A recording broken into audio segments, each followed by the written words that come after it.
Nah, selanjutnya ada kurva penerimaan marginal. Nah, di sini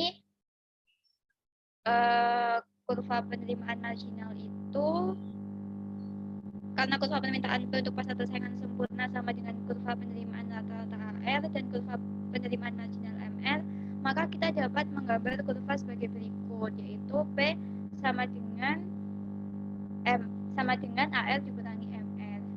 Nah, bisa dilihat kurvanya, jadi seperti itu bentuk kurva dari kurva penerimaan marginal.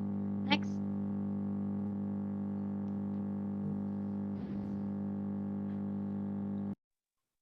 Nah, selanjutnya yaitu ada biaya kata-kata. Dalam sebuah produksi perusahaan terdapat harga batas bawah yang ditetapkan perusahaan sebagai acuan agar perusahaan tidak mengalami kerugian.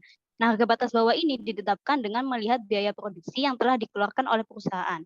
Biaya dibagi menjadi dua, ada biaya tetap dan biaya variabel. Next. Nah, setelah diketahui biaya tetap dan biaya variabelnya, dapat dibentuk biaya total yang didapatkan dari penjumlahan antara biaya tetap dan biaya variabel tersebut. Nah, dari biaya total dapat diketahui biaya kata-kata yang mana menunjukkan perbandingan antara jumlah produksi dengan besarnya biaya yang dibutuhkan dalam pembuatan unit produk. Hal ini disebut dengan biaya total kata-kata, biasanya itu disingkat dengan ATC atau AC. Nah, yaitu biaya produksi yang dibebankan untuk setiap unit output. Next. Nah, di sini ada rumus biaya rata-rata, yaitu ATC sama dengan TC dibagi Q. Yang dimana ATC itu biaya total kata-kata, TC itu biaya total produksi, dan Q itu jumlah unit yang diproduksi. Next. Di sini ada contoh biaya kata-kata. Perusahaan roti mencoba menghitung average cost atau AC-nya untuk menentukan harga satu buah roti. Nah, diketahui bahwa perusahaan itu memiliki tujuan untuk menjual 1.000 buah roti selama bulan tersebut. Nah, di sini tuh diasumsikan sewa perusahaan sebesar 5 juta per bulan termasuk utilitas dan pengeluaran bulanan tetap lainnya. Sedangkan biaya variabel yang diperlukan perusahaan untuk memproduksi 1.000 roti itu seperti tepung, keju, coklat, dan lainnya itu diasumsikan sebesar 4 juta. Dari data di atas diketahui bahwa biaya produksinya yaitu 9 juta. Didapat dari biaya tetap dan didapat dari penjumlahan biaya tetap dan biaya variabel. Nah, maka perhitungan average cost-nya adalah 9 juta dibagi dengan 1.000, yaitu jumlah roti yang akan diproduksi. Nah, dan hasilnya adalah 9.000 per roti. Dengan melakukan perhitungan ini, maka perusahaan itu dapat menetapkan harga satu buah roti tambah dengan presentasi untuk di atas. Next. Selanjutnya yaitu ada biaya marginal. Biaya marginal adalah pertambahan atau pengurangan biaya total karena terdapat pertambahan atau pengurangan pada satu unit output. Biaya marginal itu menurun sejalan dengan meningkatnya volume produksi perusahaan. Analisis biaya marginal itu memiliki fungsi untuk membantu pelaku usaha atau sebuah perusahaan dalam mengambil keputusan pengoptimalan keuntungan. Next.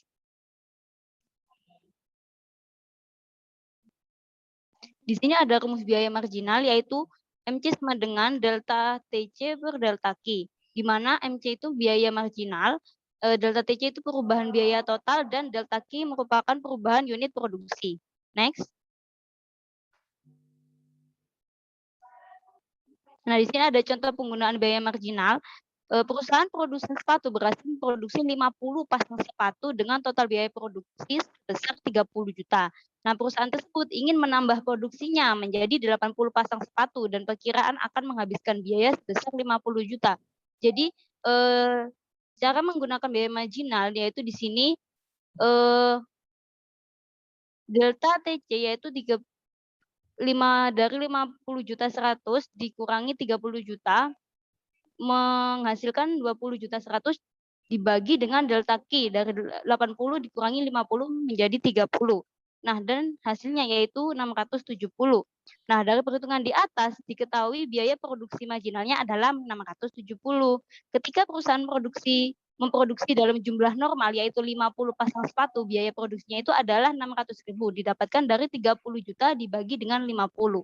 Nah, dari data di atas dapat dilihat bahwa 670.000 itu merupakan biaya produksi optimal atau maksimal yang dapat dilakukan oleh perusahaan agar bisa mendapatkan keuntungan.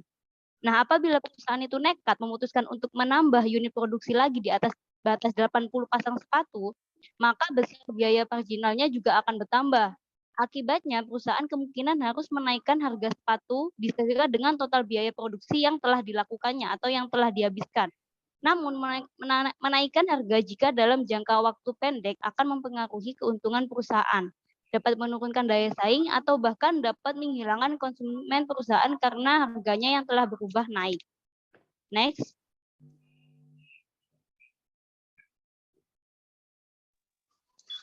Selanjutnya yaitu perbedaan biaya rata-rata dan biaya marginal. Nah, sebelumnya tujuan dari adanya biaya rata-rata itu digunakan untuk menilai bagaimana sih dampak pada total unit biaya dikarenakan adanya perubahan tingkat output. Sedangkan tujuan dari adanya perhitungan biaya marginal yaitu digunakan sebagai bentuk evaluasi mengenai apakah menguntungkan apabila menambahkan unit tambahan atau sejumlah kecil unit tambahan. Nah, sehingga perbedaan yang mendasar di antara keduanya itu dapat dikatakan bahwa biaya rata-rata itu digunakan untuk menghitung dampak pada total unit biaya dikarenakan adanya perubahan tingkat output. Sedangkan pada biaya marginal itu adalah kenaikan biaya sebagai akibat dari adanya perubahan marginal yang terjadi dalam proses produksi barang ataupun unit tambahan output. Namun, biaya rata-rata dan biaya marginal ini keduanya itu digunakan dalam pengambilan keputusan oleh perusahaan dengan mengalokasikan sumber daya yang ada secara efisien dan dipergunakan untuk mengidentifikasi dan mempraktikkan tingkat produksi yang lebih optimal. Next. Terima kasih. Sekian presentasi dari kelompok 4. Wassalamualaikum warahmatullahi wabarakatuh.